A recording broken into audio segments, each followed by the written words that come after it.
साद रिजवी की गाड़ी पर फायरिंग का दावा किया है। तर्जुमान टीएलपी के मुताबिक फायरिंग नामालूम मुल्ज़िमान की जानिब से की गई है। फायरिंग की गई है। दूसरी तरफ आपको ये भी बताएं कि टीएलपी ने भी लानी में तहरीक के सरबरा साद रिजवी की गाड़ी पर फायरिंग का दावा किया, जबकि तर्जुमान टीएलपी के मुताबिक फायरिंग नामालूम मुल्ज़िमान की जानिब से की गई। पड़ोसी मुल्क पाकिस्तान के कराची से इस वक्त की बड़ी खबर आ रही है। पाकिस्तान की पॉलिटिकल पार्टी तहरीके लब्बैक के प्रमुख पर जानलेवा हमला हुआ है।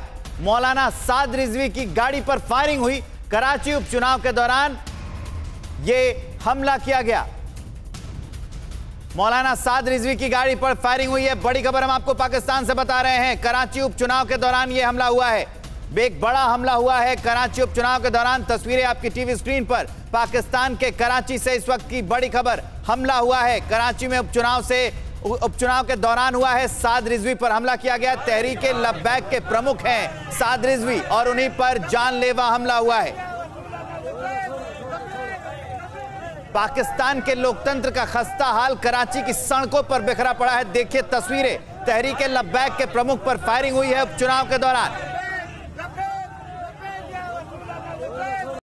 Subscribe my YouTube channel. Press the bell icon, select all for more videos.